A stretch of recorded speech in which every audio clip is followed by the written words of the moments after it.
Oke, assalamualaikum warahmatullahi wabarakatuh. Kembali lagi teman-teman semua. Kembali lagi di vlog kita, di channel kita. Masih seputaran lagi kembali tentang iReview teman-teman.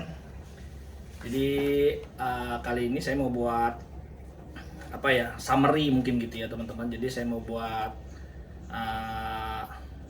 ringkasan pertanyaan karena memang beberapa pokoknya semenjak saya buat banyak konten tentang iReview itu teman-teman tuh banyak yang japri gitu ya, teman-teman banyak yang japri lewat Facebook, lewat Instagram, ada yang lewat WhatsApp. Jadi banyak lah itu tanya seputaran tentang iReview gitu. Nggak apa-apa, saya suka gitu, kita sharing-sharing ya, sama-sama pengguna baru, kita sharing-sharing teman-teman tentang iReview ini. Tapi saya mau bikin satu konten, satu vlog gitu ya, satu vlog maksudnya, biar itu sebagai ringkasan aja teman-teman. Jadi karena banyak pertanyaan-pertanyaan yang mengulang-ulang juga gitu, jadi biar saya mungkin nanti kalau misalkan teman-teman ada yang bertanya, ya saya tinggal kasih video ini aja, jadi biar saya nggak ngetik-ngetik lagi gitulah intinya teman-teman. Oke, mungkin ini saya udah punya list catatan kurang lebih sekitar ada 25 pertanyaan yang sering teman-teman tanya. Jadi ya saya catat teman-teman gitu. Jadi teman-teman mungkin nanti bisa simak ya gitu ya. Saya tidak menggurui di sini, tetapi ini hanya sekedar sharing-sharing aja apa yang saya tahu gitu ya. Intinya itu teman-teman. Sekali lagi tidak menggurui, mungkin ini juga ya kita sama-sama belajar. Ini tadi sama-sama belajar karena ini juga mobil baru, jadi kita masih banyak explore ya bagaimana karakter mobilnya dan segala macam, intinya itulah. Oke.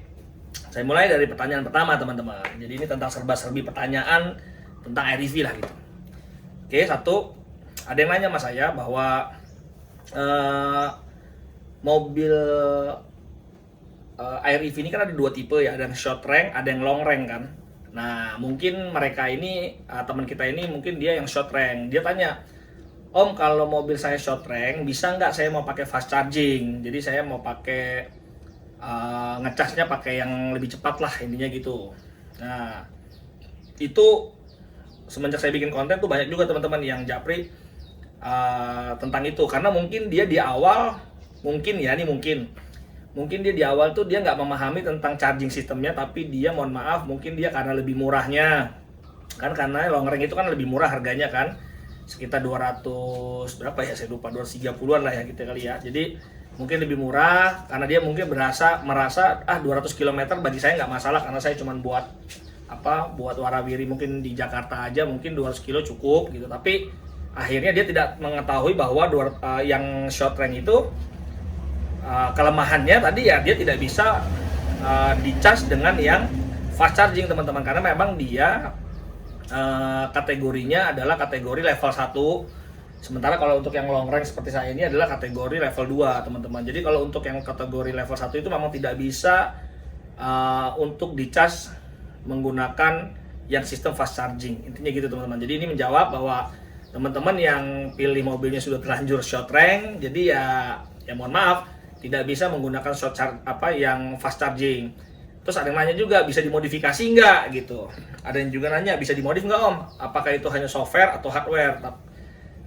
Saya sudah confirm bahwa dengan teman tuh tidak bisa teman-teman. Jadi memang dia bukan hanya sekedar software, tapi dia juga hardware juga. Jadi memang tidak bisa lah gitu untuk dimodifikasi, apalagi nanti perihal waranti dan segala macam ya. Mungkin teman-teman yang nggak berpengaruh dengan waranti sih mungkin oke-oke aja. Tapi yang jelas intinya jawaban saya untuk yang short rank tidak bisa untuk fast charging, dan untuk modifikasi juga tidak semudah itu teman-teman. Tidak hanya hanya software intinya gitu, tapi dia harus hardware. Oke, biar nggak panjang nih. Perihal tadi level 1, level 2 teman-teman bisa browsing lah. Apa sih itu level 1, apa itu level 2 di kendaraan EV ya. Biar cepat, karena ada 25 pertanyaan teman-teman nih, banyak banget nih. Gitu, takutnya kepanjangan. Oke, pertanyaan kedua. Yang sering nih. Saat baterai full dia lagi ngecas gitu ya, setelah dia charging, saat baterai full, kenapa mobil serasa ngacir atau lebih nyelonong gitu teman-teman. Jadi ada teman-teman tuh, Om saya setiap ngecas malam terus paginya itu udah 100% misalkan, kok mobil saya tuh terasa nyelonong gitu. Nah jadi gini teman-teman, jadi memang kalau dalam keadaan itu mobil itu di atas, saya lupa juga sih sebenarnya, kalau nggak salah 93%. Jadi kalau mobil di atas 93% itu regeneratif brakingnya tuh nggak main teman-teman, dinonaktifkan dulu gitu. Terlepas teman-teman pilih baik yang slow, baik yang standar atau strong, itu energi recovery-nya itu atau regeneratif brakingnya itu tidak diaktifkan dulu selama dia 93 sampai 100 gitu teman-teman. Jadi ya seperti itu teman-teman. Kalau baca di operating manual itu ada di situ teman-teman, jadi penjelasannya ada di situ. Terus kenapa sih kok dibuat begitu? Nah, kalau tanya kenapa buat begitu, mungkin aja kalau dianggap 93% sampai 100% itu atau sudah mencapai 100% itu ya mungkin aja jangan-jangan memang supaya tidak overcharge gitu. Jadi takutnya dia terjadi overcharging teman-teman. Jadi misalkan teman-teman udah tempatnya tuh di dataran tinggi di puncak misalkan, tiba-tiba teman-teman udah ngecas malam sampai 100%, tiba-tiba teman-teman turun kan. Nah, saat turun itu mungkin aja tidak, energi recovery-nya tidak dimainkan karena takutnya overcharge tadi. Oke, itu. Sekarang yang ketiga. Nah, yang ketiga. Pertanyaan ketiga. Apa benar saat menggunakan fast charging tidak masuk 32 ampere kalau mobil tidak dikunci? Nah, ini benar teman-teman, ini 100% benar. Jadi kalau teman-teman teman-teman yang punya fast charging nih, misalkan dia sudah pasang fast charging, berarti kalau fast charging kan dia support sampai 32 ampere kan. Nah, 32 ampere itu akan masuk secara penuh ke dalam mobil itu kalau teman-teman tutup kunci mobilnya. Jadi kalau teman-teman hanya tutup pintu aja tapi nggak dikunci, itu nggak masuk teman-teman. Dia hanya setengahnya, yaitu 16 ampere aja. Jadi ini juga banyak juga yang bertanya, apa benar begitu? Ya benar, memang di buku juga ada. Jadi teman-teman bisa cek nanti di buku gitu, di operating manual tuh ada teman-teman di situ. Yang jelas sekali lagi, benar kalau tidak dikunci, kalau teman-teman menggunakan fast charging yang 30 ampere, dia tidak akan masuk full 30 ampere. Kenapa? Intinya itu perihal safety teman-teman. Kalau ditanya kenapa kok bisa begitu, itu semata-mata karena safety. Intinya itulah ya. Nanti bisa dikembangkan lagi, ini biar nggak panjang, ini baru 3 nih teman-teman. Oke, pertanyaan keempat. Kenapa presentasi tidak sesuai dengan rank kilometer? Nah, ini juga banyak juga nih teman-teman yang tanya nih. Om, kok saya presentasi saya tuh masih segini, tapi kok kalau dihitung-hitung kok kilometernya nggak pas ya, sama rank kilometernya tuh nggak pas gitu. Kenapa teman? Ya Om, apakah saya harus klaim atau bagaimana? Ya saya nggak tahu teman-teman. Jadi bisa jadi aja kan saya nggak tahu perilaku penggunaan mobilnya si Om sendiri gitu kan. Jadi misalkan ini contoh aja nih. Misalkan harusnya kita 300 km itu kan dalam keadaan 100% di 300 km misalkan ya. Tapi kan saya nggak tahu, jangan-jangan nih kayak saya gini nih, saya lagi nyalain AC lama nih. Saya diem tapi saya nyalain AC mungkin bisa 10 menit karena saya ngoprek-ngoprek head unit. 10 menit akhirnya saya cuma nyalain AC aja. Nah itu kan juga berkurang teman-teman, presentasinya juga mungkin berkurang. Akhirnya dampaknya dengan rank juga berkurang juga. Atau teman-teman perjalanan jauh tapi di Indomaret atau di supermarket lama-lama gitu, pakai AC, pakai audio, pakai apa, itu kan power juga dipakai juga kan. Jadi ya ada kemungkinan besar itu jadi mengurangi rank teman-teman gitu. Jadi itu intinya semuanya seperti itulah gitu.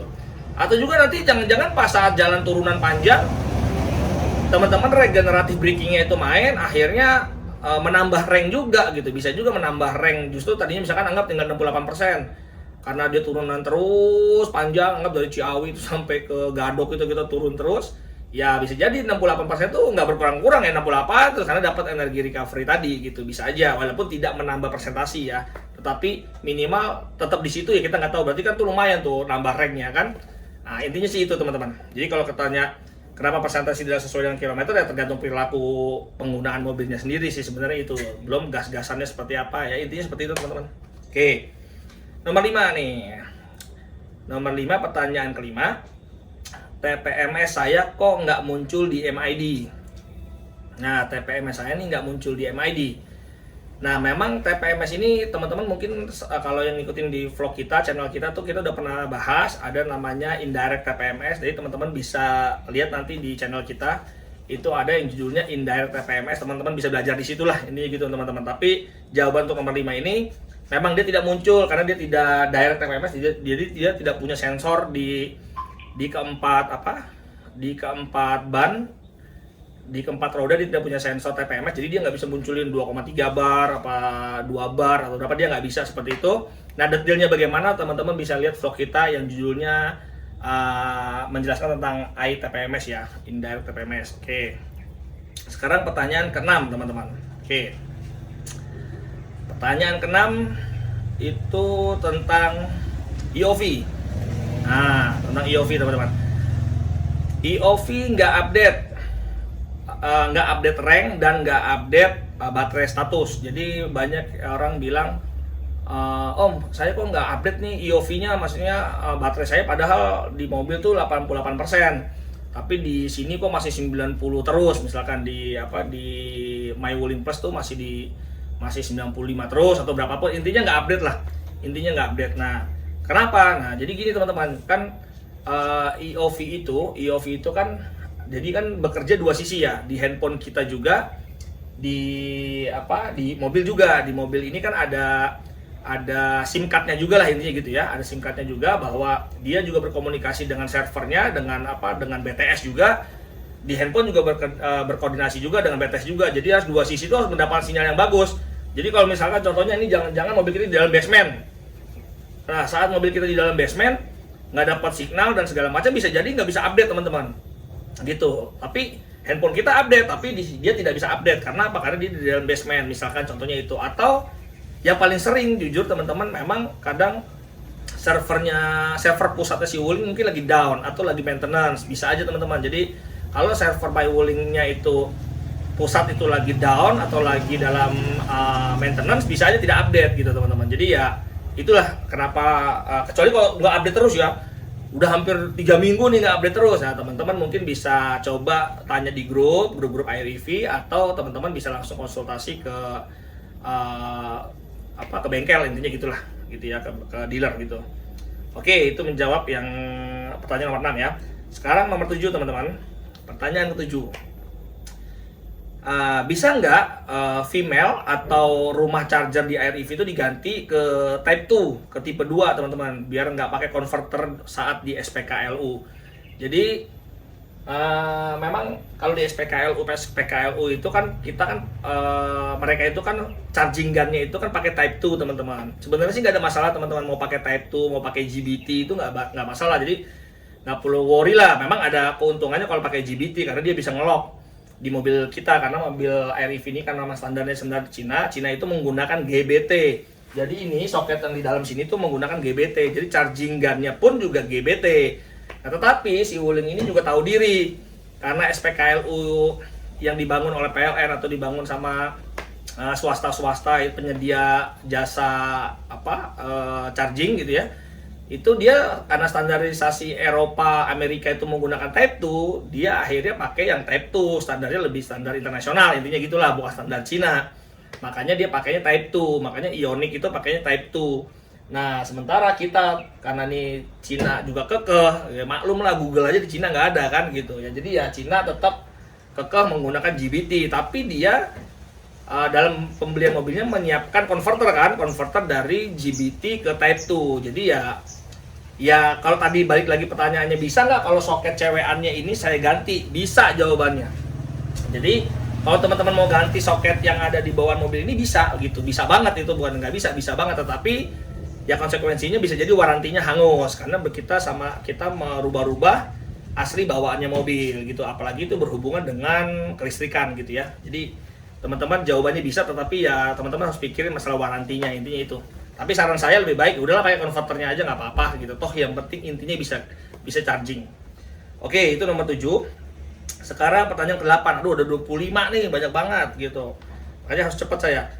Nomor 8, settingan AC itu, nah yang dingin itu ke nomor 1 apa ke nomor 6 sih? Maksudnya ke bawah apa ke atas gitu ya, nomor 1 ke nomor 6.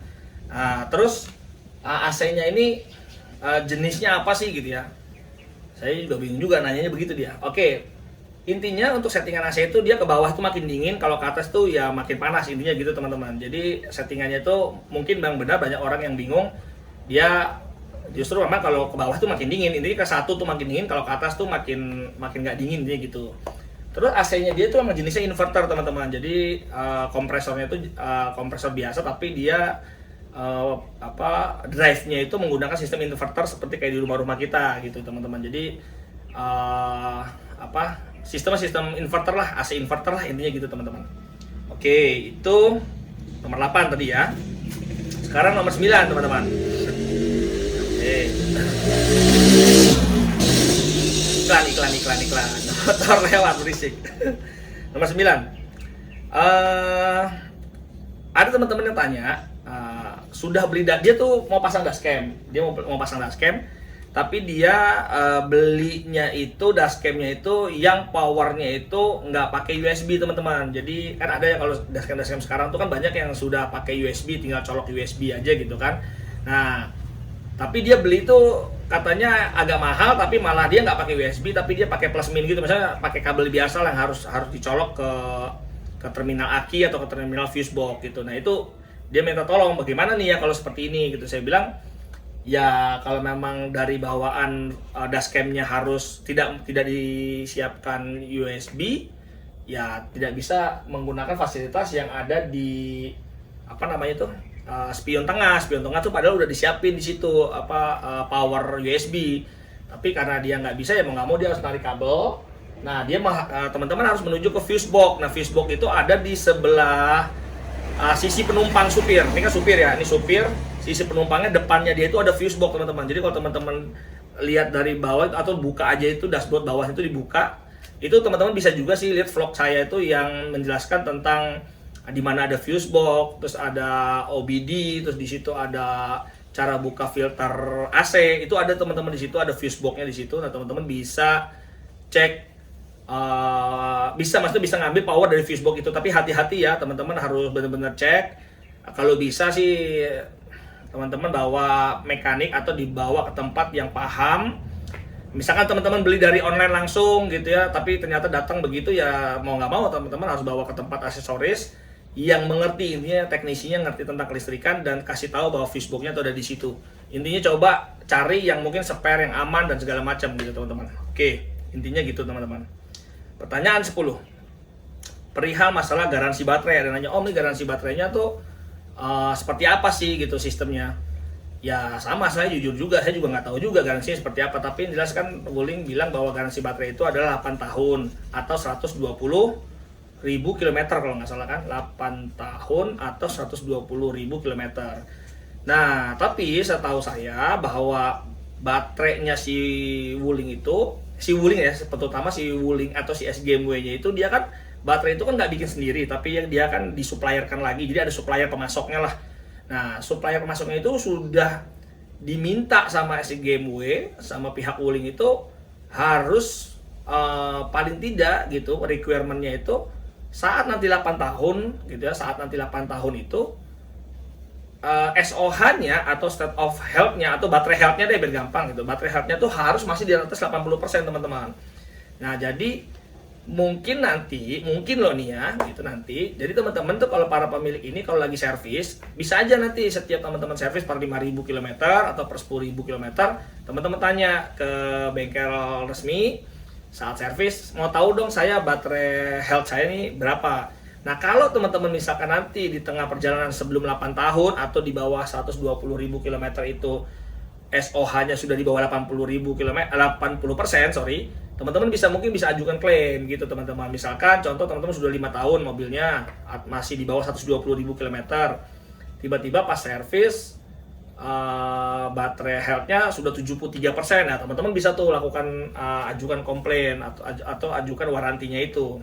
Mungkin itu yang dimaksud garansi baterai ya teman-teman. Saya juga belum tahu, tapi yang jelas kemungkinan besar itulah. Jadi teman-teman harus sering-sering mungkin nanti cek ke bengkel resmi saat setiap servis, tanya SOH-nya berapa, karena SOH itu hanya bisa dicek melalui VDS teman-teman. Jadi hanya melalui komputer mobil yang punya hanya bengkel resmi aja, dan dia di situ bisa melihat data SOH-nya, SOC-nya, ada waktu chargingnya berapa kW, itu semua ada detail di situ teman-teman. Jadi teman-teman bisa cek di situ. Oke ya, masalah garansi baterai tadi.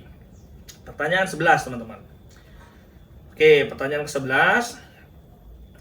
Kenapa saat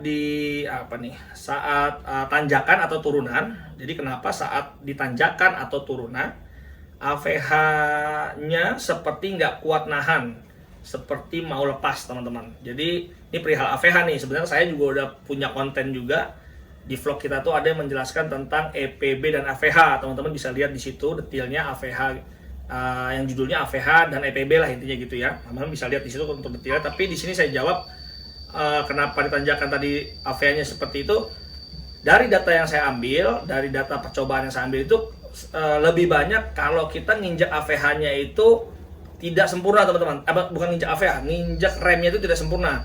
Jadi kalau teman-teman tuh lagi tanjakan apalagi turunan itu nginjak remnya itu asal cuma ngambang aja tapi sinyal AVH-nya udah masuk, ya sudah. Jadi cakram itu dijapit sama si kampas remnya itu ya juga nggak jepit-jepit banget gitu. Jadi hanya gini aja karena nanggung, berhenti karena dia terasa terjepit. AVH udah masuk tapi karena si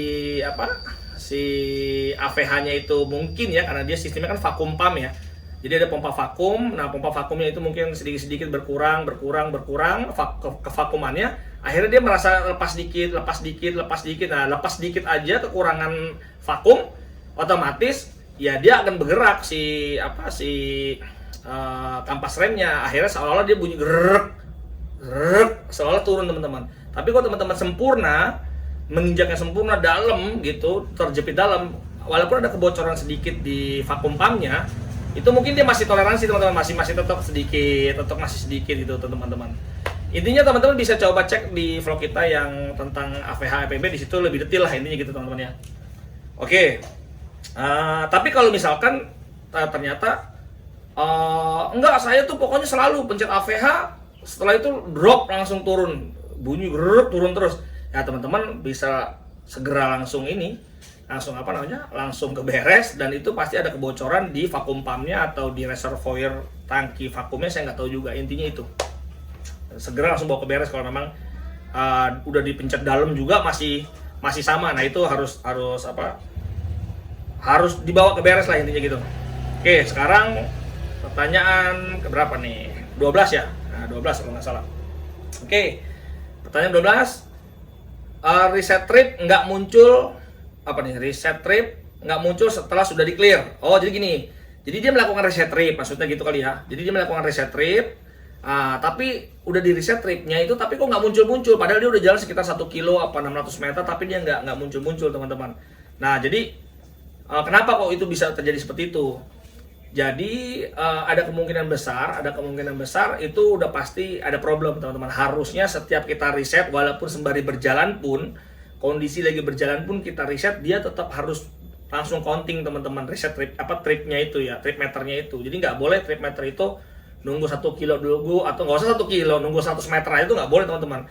Nunggu 100 meter dulu tuh baru dia itu nggak boleh. Jadi kalau bisa, kalau memang ada yang teman-teman yang kejadian seperti itu, langsung dibawa ke bengkel dan tolong langsung dikeluhkan aja, minta tolong diperbaiki kenapa ini seperti itu. Karena setahu saya memang kan sistemnya itu kan ada sistem komunikasi teman-teman. Jadi di mobil REV ini tuh ada, dia tuh mungkin ambil data dari ABS, speed meternya berapa, dimasukin ke dalam modul ABS-nya. Modul ABS itu berkomunikasi dengan namanya TICE.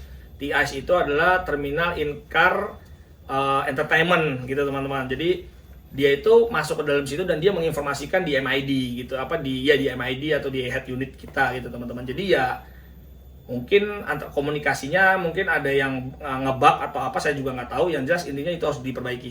Nah, harusnya di clear langsung tripnya itu di reset dan dia harus bisa jalan lagi. Intinya gitu teman-teman, itu kalau yang benar. Oke, 13. Pertanyaan ke-13. Mirroring saya hanya bisa pakai kabel. Nah, jadi kalau pakai WiFi dia nggak bisa. Nah, ini sebenarnya saya nggak tahu apakah prosedur teman-teman aja yang nggak paham cara koneksinya bagaimana. Tapi yang jelas itu pasti bisa, nggak mungkin nggak bisa. Saya udah ada juga vlog kita khusus bagaimana cara tutorial untuk mirroring ya. Mirroring handphone kita ke head unitnya, itu ada caranya. Terus Syaratnya adalah WiFi kita harus sudah yang support 5 GHz. Kalau handphone kita belum support 5 GHz itu nggak bisa. Terus kita saat aktifkan WiFi di handphone kita, tidak boleh handphone kita itu connect ke hotspot siapapun. Jadi benar-benar free, hanya connect-nya nanti ke AirEV-nya. Dan sekali lagi, connect-nya itu bukan lewat menu hotspot terus kita tethering kita connect manual, bukan, tapi harus buka MyWuling Plus. Ingat, teman-teman harus buka MyWuling Plus. Nanti dari MyWuling Plus itu di pojok kanan atas itu ada screen, air screen. Nah, teman-teman bisa klik di situ, nanti ada pilihannya mau ke AirEV. Nanti ada muncul WiFi-nya, tetheringnya AirEV itu muncul, intinya gitu teman-teman. Oke. Teman-teman pokoknya untuk lebih detailnya bisa lihat vlog kita yang membahas tentang mirroring gitu ya. Oke, 14. Pertanyaan ke-14. Ventilasi sirkulasi AC itu berubah-ubah. Nah, ini juga udah kita jawab ya.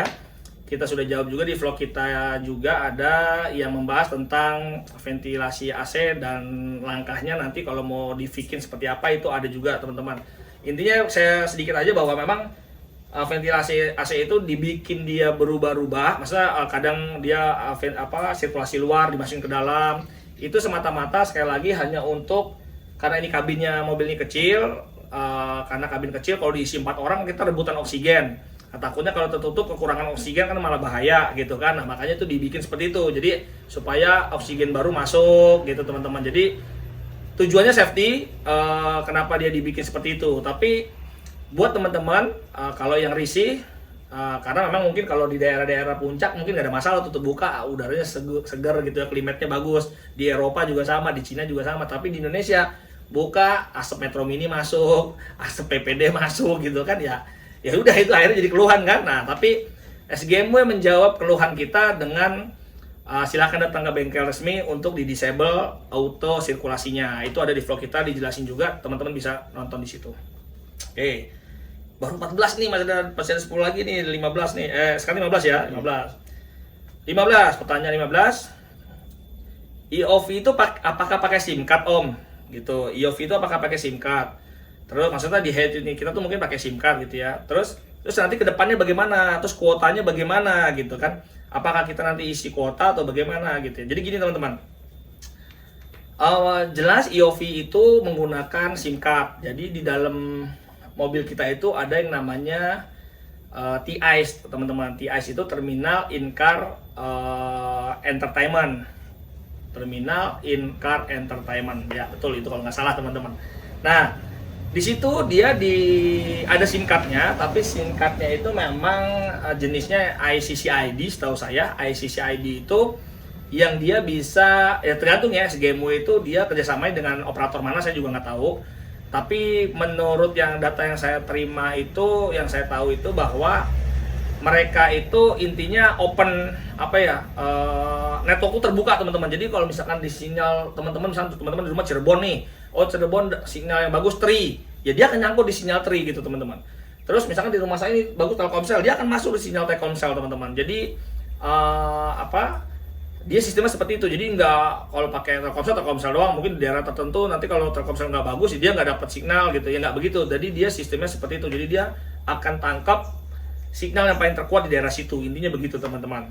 Nah, baik lagi kalau masalah kuota, jadi sekarang itu SGMW itu Wuling itu masih jadi setiap mobil itu setahu saya teman-teman, yang informasi yang saya dapat, setiap mobil itu dijatah itu satu bulan itu 20 mega teman-teman. Satu bulan itu 20 megabyte untuk kebutuhan EOV aja. Teman-teman sebenarnya bisa lihat sih kebutuhan EOV kita tuh ada di berapa kebutuhannya. Itu ada di teman-teman kalau yang udah pernah tahu secret kode rahasia ya, teman-teman bisa lihat di situ tuh. Itu ada, kita udah pakai berapa giga sih atau berapa mega itu ada sebenarnya. Tapi emang nggak banyak teman-teman, hitungannya hanya kilobyte aja. Kebutuhan EOV itu hanya kilobyte aja. Jadi kita tuh mobil kita tuh dijatah 20 mega. Nah, 20 megabyte itu, tetapi kan produksinya itu dia kontrak, misalkan dia kontrak data pooling gitu teman-teman. Jadi data pooling itu maksudnya gini. Jadi misalkan dia produksi mobil ini sudah 5.000 atau 1.000 misalkan. Berarti kan kalau 20 mega kalau sebanyak 1.000 mobil, anggap 20 giga misalkan. Nah, berapa tuh 2 giga tuh 20 giga gitu ya. Nah, anggap 20 giga deh misalkan. Nah, dia kontrak dengan tadi tuh misalnya provider mana gitu, itu kontraknya 20 giga. Nah, tapi 20 giga itu ya dipakai untuk 1000 unit gitu teman-teman. Nah, bisa aja unit saya nggak pernah pakai IOV, jadi saya sama sekali nggak ngabisin. Tapi unit yang satu lagi tuh, wah IOV-nya aktif, dia nyalahin ini mulu, nyalahin apa terus, atau dia dikit-dikit ngecek apa segala macam, baterai status dan segala macam, itu kilobyte-nya jalan tuh gitu teman-teman. Bisa jadi dia jadi saling subsidi aja gitu teman-teman. Jadi data pooling seperti itu. Jadi dia nggak apa namanya, nggak setahu saya gitulah intinya. Jadi dia mungkin kontrak SGMW itu dengan, anggap Telkomsel misalnya gitu, dia 20 giga untuk 1000 mobil. Nah, udah ntar dia akan apa ya itu apa per mobil itu dijatahin memang 20 mega gitu, dan dianggap 20 mega itu sudah cukup. Dianggap 20 mega itu sudah cukup. Bahkan nanti bisa subsidi ya, subsidi silang tadi, oh saya cuma pakai 5 mega doang sebulan, yang sana mungkin 25 gitu. Jadi ya saling begitulah. Nah, terus pertanyaannya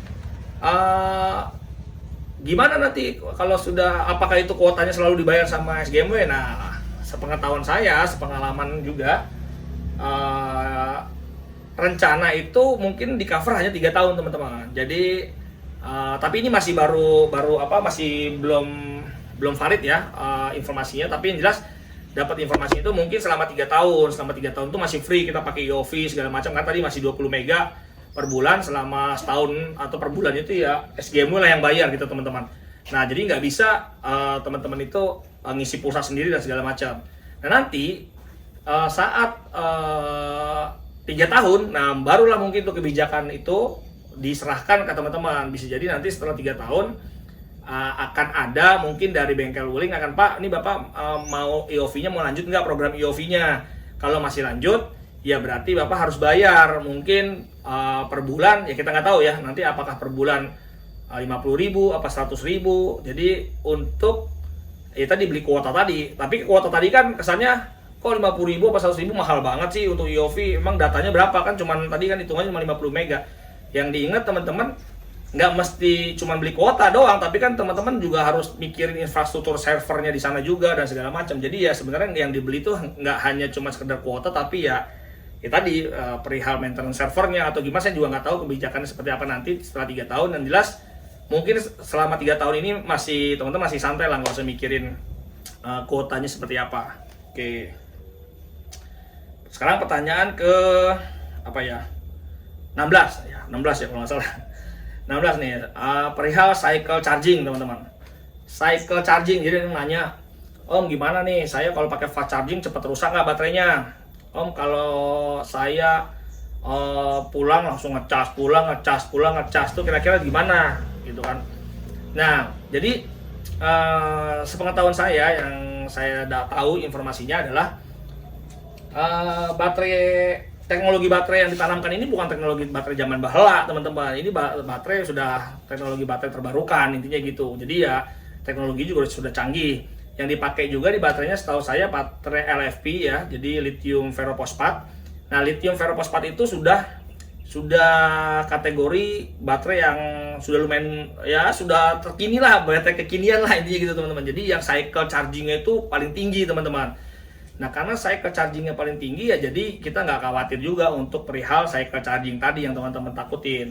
Dan yang disebut dengan satu cycle itu bukan berarti teman-teman setiap ngecas itu dianggap satu cycle, bukan. Tetapi satu cycle itu misalkan teman-teman dari ngecas tuh dari 70% ke 100% itu belum satu cycle teman-teman. Jadi satu cycle itu hitungannya harusnya dari 0% sampai 100% itu satu cycle gitu ya. Tetapi BMS punya perhitungan sendiri untuk satu cycle-nya itu ya tadi harusnya sih dalam 100% itu dianggap satu cycle gitu teman. Jadi nggak usah khawatir, apalagi garansi baterainya tadi ya 8 tahun dan 120. Sebenarnya teman-teman bisa hitung ya, 120 km itu kan berapa kali cas juga bisa teman-teman hitung loh, harusnya gitu ya, berapa kali cas tuh kan. Kita rank kita kan cuma 300 kilo, kita jalan sampai 120.000, itu bisa dihitung lah berapa kali cycle kan bisa dihitung teman-teman ya. Jadi masih panjang teman-teman, jadi nggak usah khawatir untuk masalah cycle charging tadi. Dan apa bedanya masalah tadi yang fast charging sama yang nggak fast charging? Itu nggak ada bedanya teman-teman, kecuali kalau misalkan teman-teman punya baterainya 26,7 tapi itunya lebih besar gitu, yang charger lebih besar dari kemampuan baterainya, mungkin iya teman-teman, tapi ini kan enggak gitu ya. Jadi harusnya itu tidak jadi masalah. Kalau misalkan kita kan dibatasin hanya 6,6 kW, baterainya 26,7 tuh berapa saya lupa tuh, yang jelas intinya itu masih di bawah apa kapasitas si baterainya, nggak ada masalah teman-teman. Mau fast charging baik yang slow charging juga nggak ada masalah. Oke, itu cycle charging. Setelah itu 17. Nah, pertanyaan ke-17, Om, saya kok pernah muncul lambang kura-kura, lambang kura-kura turtle gitu ya. Jadi lambang kura-kura itu setahu saya adalah lambang speed limit teman-teman. Jadi itu kalau di istilah kita di anak-anak Almas itu safe mode. Jadi mobil itu masuk ke mode safe mode, mode safe gitu ya. Nah, mungkin teman-teman yang udah biasa pakai Matic, mobil Matic, terutama mobil Amerika atau mobil General Motor, GM gitu pasti ngerti lah istilah safe mode gitu ya. Nah, mode safe itu biasanya macam-macam teman-teman. Tapi kalau untuk iRev aja lah ya. iRev itu mode safe itu biasanya apa ya? Ada abnormali di apa ya? Di sistem motornya si mobil. Nah, gitu. Misalkan motornya itu kepanasan, overheat teman-teman. Jadi kalau motornya itu kepanasan, nah data yang saya dapat itu adalah kalau casingnya si motor itu sudah di atas 150 derajat, itu akan masuk ke mode safe mode teman-teman. Jadi muncul lambang kura-kura, biasanya begitu. Jadi kalau teman-teman sudah muncul lambang kura-kura, ya udah teman-teman pokoknya harus siap-siap melipir gitu ya. Teman-teman bisa baca di operating manual ya, di operating manual tuh ada. Kalau sudah muncul lambang turtle, lambang kura-kura, teman-teman harus melipir, minggir, karena dia sudah di limitnya, itu udah di limit, udah dibatasin. Nah, teman-teman ini banyak yang nggak ngerti lambang kura-kura apa nih, bagus juga nih lambang gitu kan, karena nggak pernah baca manual juga mungkin gitu ya, mungkin. Nah, jadi teman-teman harus baca juga manualnya. Nah, kalau udah muncul lambang kura-kura berarti ada something yang tidak benar, ada abnormal di mobil kita harus minggir teman-teman. Dan itu pasti limit udah dibatasin tuh, power udah dibatasin teman-teman. Kita harus minggir. Nah, itu tandanya kita harus ngecek apakah ya tadi, apakah motor kita panas, apakah macam-macam lah teman-teman. Itu bisa dicek nanti kira-kira mobil itu ada apa sih gitu ya. Nah, biasanya kalau itu didimin terus nanti akan muncul gambar motor yang kepanasan tuh, lambang kayak dinamonya kepanasan. Nah, itu kalau udah muncul lambang itu udah benar-benar mati total teman-teman. Jadi udah nggak bisa diapa-apain, bener-bener nunggu dingin banget tuh ya, baru itu bisa jalan lagi teman-teman. Jadi intinya kalau muncul lambang turtle tadi, lambang kura-kura, teman-teman harus melipir, evakuasi diri, cari tempat yang aman, teman-teman dinginin mobil dulu atau cek apa sih yang bermasalah. Biasanya saya emang kejadian-kejadian begitu saat menanjak. Oh, kita lagi overload, mungkin 4 orang atau berapa orang, atau macet-macetan, nanjak, butuh gas lagi karena curam banget. Akhirnya motor kerjanya ekstra, nahan beban yang berat. Akhirnya motor cepat panas, windingnya, akhirnya casingnya panas. Nah, mencapai 150 derajat muncullah tuh lambang kura-kura gitu teman-teman. Akhirnya power dibatasin supaya motor tidak kebakar, intinya sih gitu. Nah, lebih nanti dari 100 berapa derajat dia akan benar-benar dimatikan tuh si power keseluruhan teman-teman.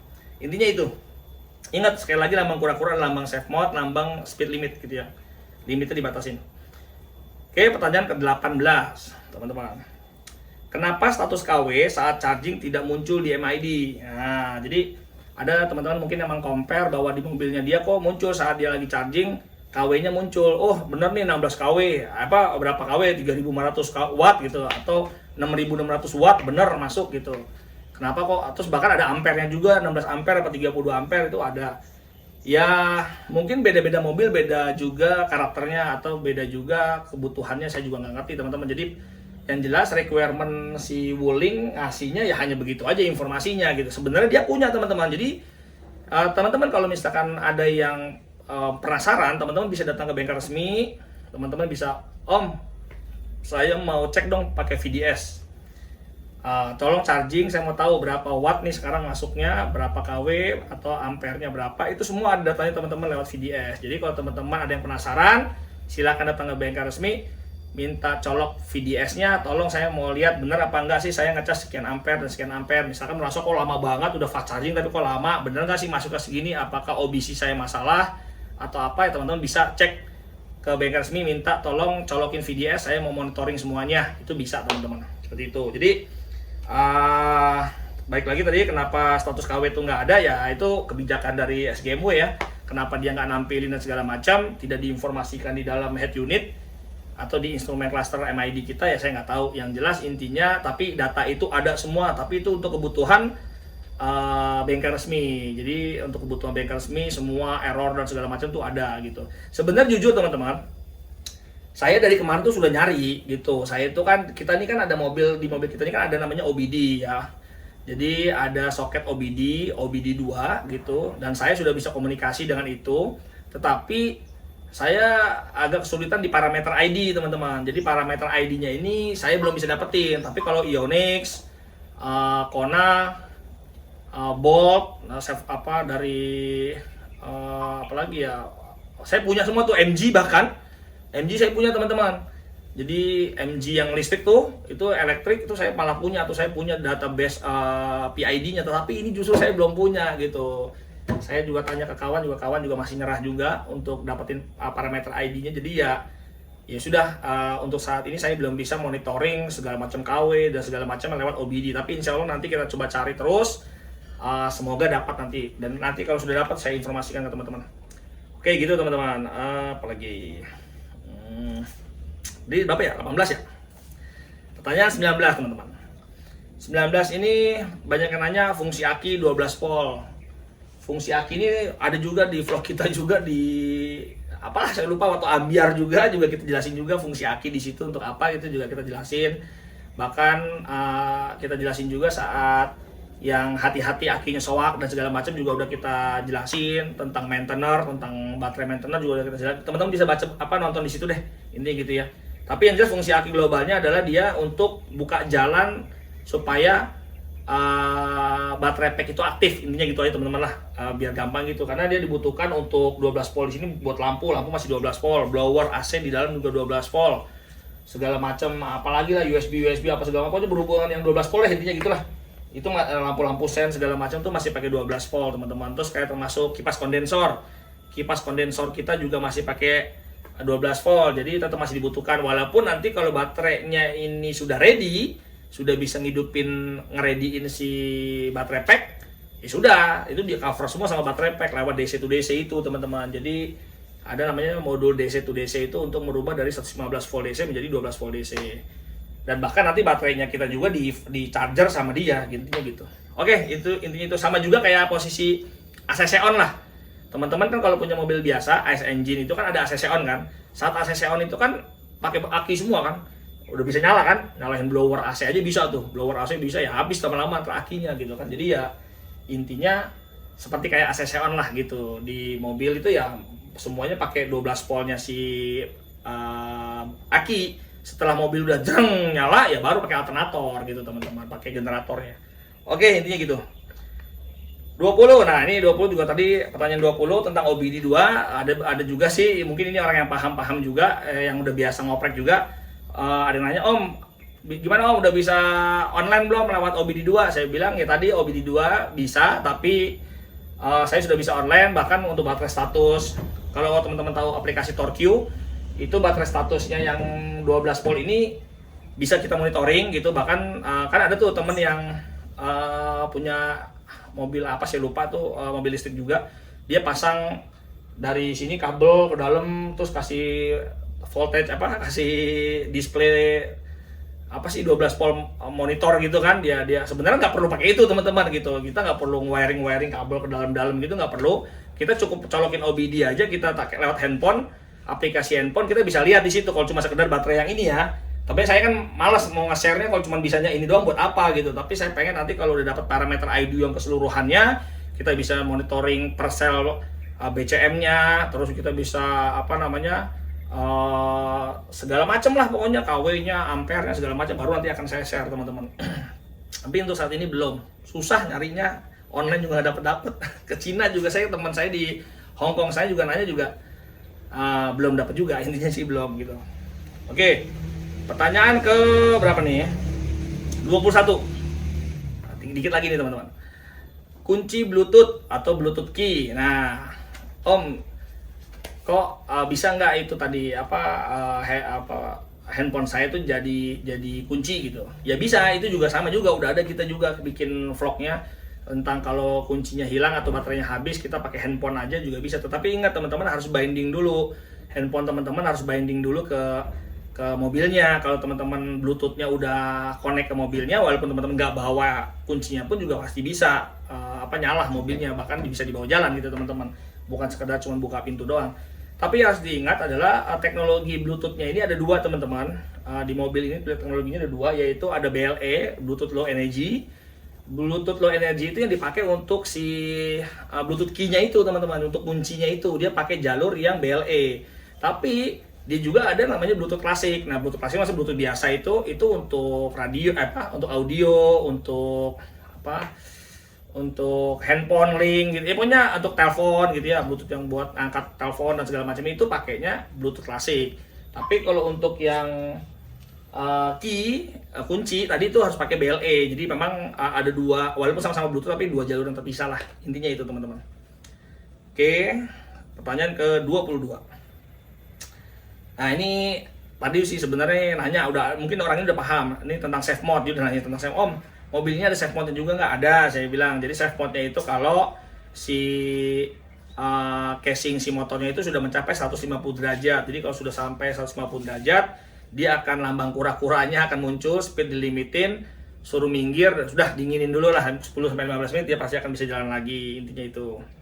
Dia intinya sebagai proteksi lah teman-teman ya, sebagai proteksi, karena memang dia ini kan pendinginnya motornya kan nggak seperti kayak mobil-mobil lain yang ada cooling ya, oil cooling gitu. Jadi dia winding casingnya itu dialirin oli, misalkan dialirin water gitu, air didingin lah, intinya itu enggak teman-teman. Jadi dia pasif cooling lah, jadi dia ngandelin udara aja.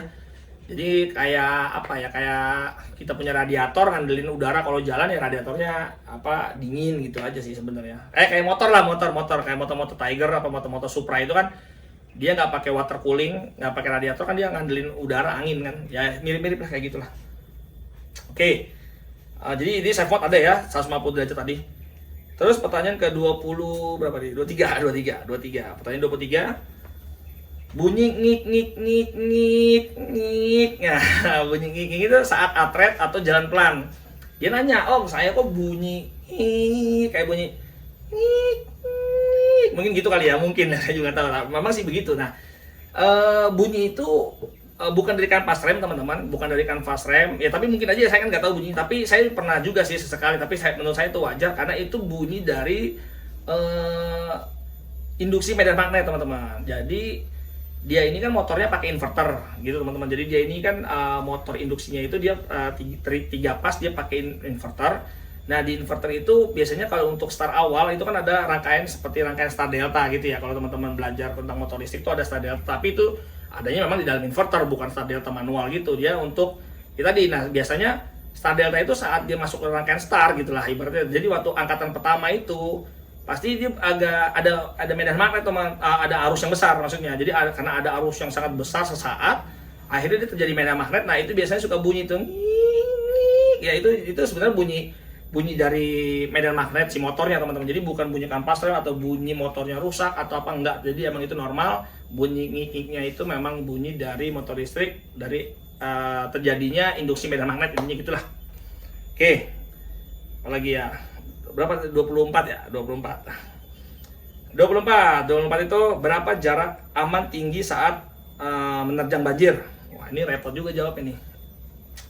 Ya kayak saya paham banget ya gitu, saya juga nggak tahu seberapa, tapi kalau menurut saya teman-teman, kayaknya yang aman tuh mungkin setengah ban lah. Jadi kalau setengah ban menerjang banjir tuh kayaknya masih oke teman-teman. Tapi kalau sudah lebih dari setengah ban, ya walau alam lah, nggak tahu. Sebenarnya sih kalau menurut saya kalau nerjang banjir, kalau mobilnya jalan oke, tapi kalau misalkan diam di tempat itu yang berat gitu. Misalkan tiba-tiba diam di tempat terus airnya kelelep gitu kan, ya tinggi airnya gitu ya, nggak tahu juga tuh, mungkin pasti akan masuk karena piranti di luar sih mungkin yang di dalam sini sih kayak kelistrikan tuh kan karena udah dirancang yang di luar kabin kan pasti waterproof ya, IP indeks proteksinya tinggi, IP-nya tinggi. Tapi yang di dalam kan saya nggak tahu. Nah, kalau dia diem nggak jalan gitu, airnya ya masuk ke dalam sela-sela pintu terus masuk, ya saya nggak tahu di dalam tuh ada sensor ABS misalkan atau ada sensor apapun lah gitu, saya nggak ngerti. Ya jelas intinya ya harusnya sih kalau cuma menerjang aja terus jalan aman, ya mungkin setengah ban tuh aman gitulah teman-teman ya, kurang lebih itulah, mungkin saya juga nggak tahu. Pertanyaan 25. Nah, ini terakhir nih teman-teman, 25. saat charging gimana kalau hujan? Nah, ini juga penting juga nih. Jadi kalau katanya dia tuh di SPKLU, SPKLU-nya tuh nggak ada apa tuh namanya, shelternya mungkin ya, atau jangan-jangan ada shelternya tetapi masih tampias gitu ya. Jadi gini teman-teman, informasi yang saya dapat bahwa kalau teman-teman lagi charging lagi while selama charging gitu ya, lagi udah berlangsung, jadi lagi dalam keadaan sudah berlangsung tiba-tiba hujan, itu aman teman-teman. Karena memang dia IP-nya juga tinggi, jadi chargingnya itu ada seal-nya. Nah, charging itu ada seal-nya, jadi dia itu nggak usah khawatir kan teman-teman. Ada tuh yang yuk beli barang yuk, apa tuh kayak tutup yang dari Cina sana lah gitu ya, apa tutup plastik atau tutup bahan apa gitu yang buat nutup itu, sebenarnya sih nggak perlu teman-teman. Jadi kalau udah dalam keadaan charging hujan aman teman-teman, jadi dia sudah dipastikan itu aman, walaupun saya belum ngetes gitu ya tapi informasi yang saya dapat itu adalah aman karena ada seal-nya di situ. Yang nggak aman yang bagaimana? Nah, ini yang nggak aman yang harus teman-teman tahu. Nah, yang nggak aman itu saat mau charging teman-teman. Misalkan teman-teman lagi udah ngejar-ngejar SPKLU nih, SPKLU set nyampe, tapi dalam keadaan hujan nih, ya jangan teman-teman paksain, paling nggak payungan dulu lah. Jadi bawa siapin payung, benar-benar nggak kehujanan. Jadi saat buka portnya juga kan air nggak langsung masuk kan. Jadi teman-teman waktu buka port yang kecilnya itu jangan sampai air masuk di situ. Atau juga charging gun-nya itu ditantang-tenteng begini, tantang-tenteng kalau air hujan masuk. Nah, itu jangan sampai juga. Jadi hindari saat lagi charging itu dalam keadaan hujan gitu tuh. Tapi kalau kita lagi udah ngecas nih, terus kita tinggal dulu ke mall atau makan, atau lagi di Shell, SPBU atau apa, atau tiba-tiba hujan, nggak apa-apa, no problem teman-teman. Nah, tapi ya mungkin ya tadi jangan sampai kalau lagi hujan-hujanan teman-teman melakukan charging dan itu nggak dipayungin, nggak diapain, nggak diproteksi ini gitulah. Itu teman-teman, jadi 25 pertanyaan sudah saya jawab, saya bonusin 1. Nah, ini 26 saya bonusin 1. Udah 25 nih, bonusin 1. Ini ada tanya, ini baru tadi ada yang nanya sama saya nih, makanya saya jadi miring tuh, tadinya begini jadi miring karena 1 nyempil sini. Oke teman-teman, ada yang bilang masalah gini, ini sebenarnya dulu ada yang nanya tapi udah saya jawab, ada lagi baru tadi, makanya saya masukin lagi, berarti ada banyak juga yang mungkin yang kejadian begini. Setir saya kenapa kok agak miring? Jadi itu dia lagi jalan lurus tapi setirnya agak miring dikit gitulah, agak miring sedikit gitu. Kenapa kok nggak lurus? Emang ini QC-nya bagaimana dan segala macam. Nah, jadi bingung saya jawabnya nih gitu ya. Nah, tapi saya diskusi dengan kawan gitu, dia bilang hal yang seperti ini juga banyak terjadi. Jadi ada keluhan yang seperti ini jadi miring. Tapi ternyata gini teman-teman. Jadi saran dari SGMU itu kalau memang teman-teman terjadi miring begitu, silakan pakai dulu. Jadi teman-teman silakan pakai dulu kurang lebih sekitar 200 sampai 300 kilo atau 200 kilo lah intinya gitulah, sampai ke 200 kiloan. Nah, jadi supaya kenapa katanya jangan langsung datang tiba-tiba baru 20 kilo aja udah langsung dikomplain gitu teman-teman. Nah, sebenarnya itu nggak masalah, itu hak kita sebagai pembeli, tetapi saran dari SGMU itu silakan pakai dulu 200 sampai 300 kilo supaya kaki-kaki itu ngeplak dulu teman-teman. Namanya juga produksi massal. Maklum mungkin ini kejar setoran karena banyak juga orderan atau PO yang belum kebagian, akhirnya ya saya nggak tahu ya masalah QC-nya akhirnya begini atau gimana. Yang jelas intinya kaki-kaki itu kan karet-karet, ball joint, apa sok itu kan baru pada main semua, per segala macam tuh. Jadi dia biar biar fine tuning gitu ya, biar tuning dulu lah ibaratnya, biar dia ngejust dulu semuanya. Nah, kalau ternyata sudah jalan 200 sampai 300 kilo itu tetap begitu, baru teman-teman silakan ke beres untuk komplain lah intinya gitu, untuk komplain dan nanti mungkin diarahin ke bengkel yang memang ada fasilitas spuringnya teman-teman, dan dia sudah ada data spuringnya ya. Kalau untuk yang ditunjuk itu sudah ada, tapi yang jelas nggak semua bengkel tuh ada, tapi yang jelas mungkin nanti bisa ditunjuk sama pihak dealer, di mana dealer yang ada spuringnya. Jadi sarannya sekali lagi nggak langsung ujuk-ujuk komplain ya, sarannya sih tetap nanti akan diperbaiki, tapi tunggu kurang lebih sekitar 300 dulu biar semuanya ngeplak dulu, jangan sampai nanti baru 20 km komplain dibetulin jarak 30 kilo begitu lagi gitu. Jadi biar ngeplak dulu semua, setelah sudah ngeplak baru, karena memang yang informasi saya dapat di bawah under 1000 itu klaim itu masih nggak masalah teman-teman. Jadi silakan teman-teman ya tadi dibawa jalan dulu lah, jadi nggak langsung komplain gitu. Oke teman-teman, mungkin gitu aja vlog kita, udah 25 pertanyaan plus 1 bonus.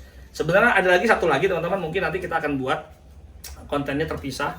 Jadi baru aja masuk juga gitu. Sebenarnya sih dari dari kemarin, tadi malam juga ada, pagi tadi juga ada yang nanya lagi, Om, apa namanya, perihal head unitnya yang mati rusak. Head unitnya mati rusak saat pasang kaca film. Nah, itu gimana sih? Kok banyak banget kejadian seperti itu gitu.